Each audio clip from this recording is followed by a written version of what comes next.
Hey students, today we're going to be finishing up chapter 28 on the Progressive Era and the Roosevelt presidency. Roosevelt introduced regulation to protect citizens from companies' malpractice. Roosevelt would steer his regulation to the protection of the United States natural resources. Huntsman, naturalist, rancher are only a few titles that could be given to Roosevelt, but those are the ones that reflect his love for the outdoors.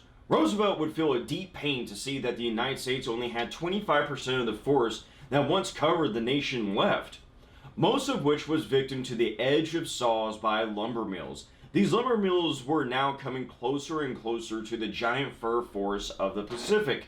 The United States had its first legislative act to conserve natural resources with the Desert Land Act of 1877.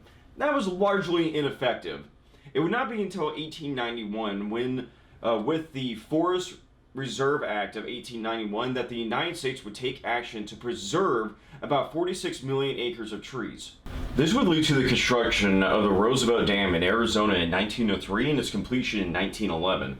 This dam still provides water storage and flood control for the Salt River Valley. This would lead to the construction of other dams across the nation. Roosevelt would use the powers given to him by the Forest Reserve Act of 1891 to set aside 125 million acres to be protected from lumber mills. Roosevelt's actions would lead to a renewed national admiration for nature. This would be multiplied with Jack London's book, Call of the Wild. The Boy Scouts of America would be founded in 1910, getting the urban youth exposure to the outdoors. The Audubon Society would be founded in 1905 that campaigned to end the use of wild bird feathers on women's hats. In 1892, the Sierra Club was founded and dedicated itself to the preservation of western wilderness. Roosevelt had a practical approach to conservation. He did not believe in full preservation to where the land was not touched at all, but would choose areas that would be used for human needs and others would be protected. Controversy would arise with the construction of the O'Shaughnessy Dam in the Hetch Hetchy Valley. The valley prior to the dam was a beautiful area, but was designated as a water reservoir. Roosevelt would ignore the voices of the pure preservationists and stick to his choose-as-you-go approach. With the election of 1908 looming, TR would keep his promise not to run for a third term and would step out of the presidency in 1909, but not before making sure that his policies were handed off to the right person. That person was Secretary of War William Howard Taft. Roosevelt, still popular than ever, had left his mark in the Oval Office and wanted to make sure that it stayed. Taft would win the 1908 presidency handsomely with 321 electoral votes. Teddy Roosevelt, knowing that his legacy was in good hands, would leave for Africa on a lion hunt. Roosevelt had given the progressive movement the momentum it needed to create legislation that would make an impact. TR would not be the last progressive president, with others such as Woodrow Wilson and his distant cousin Franklin Delano Roosevelt would carry on the progressive legacy. Unfortunately, Taft did not have the same leadership as Roosevelt and proved to be the opposite. Taft had a personality that an individual would enjoy, but in government would love. Taft's jovial and peaceful attitude was a direct contrast to the Rough Rider. Congress found that a passive president was a soft president. Taft would hold hostile views on labor unions and did not share the same fire for change as Roosevelt or the party. In fact, his cabinet did not have a single member of the insurgents' wing. Taft's passive approach to governance would extend to his foreign policy. Instead of using the big stick approach, Taft would use American dollars. Taft implemented dollar diplomacy by injecting American dollars into foreign economies in an attempt to keep out European or Eastern Asian influences, thereby tying the country's economy lifeline to the American dollar. Taft wanted to get into Manchurian China, where Japan and Russia had created a railroad monopoly and believed that they violated the open door policy. Taft would send Secretary of State Philander Knox to China to purchase the railroads from Russia and Japan.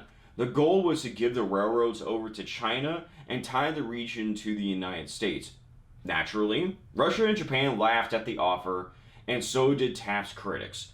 Taft's dollar diplomacy ran into trouble in the Caribbean as well. The United States had injected millions into their economies only to face financial ruin, to fighting, and threats of revolution.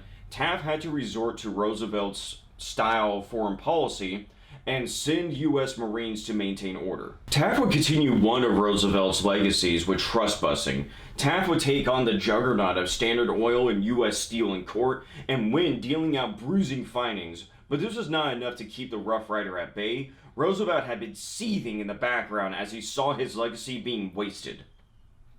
The differences between the old Republican Party and the Roosevelt wing of the party could no longer be ignored. This was amplified with the passage of the Payne-Aldrich bill that did not fulfill Taft's promise to reduce tariffs. The divide was made further when Secretary of the Interior Richard Ballinger and Chief of Agriculture Department Gifford Pinchot. Ballinger had opened public lands in Wyoming and Alaska for corporate development and was harshly criticized by Pinchot. Taft sided with Ballinger and stated that Pinchot was being insubordinate. Rooseveltian members of the party rallied around Pinchot and caused a fracture in the Republican Party. This divide would cause the Republican Party to lose the congressional election of 1910. The Democrats now had the majority in the House of Representatives with 228 seats against the Republican 161. Luckily for the Republicans, they held the Senate majority 51-41.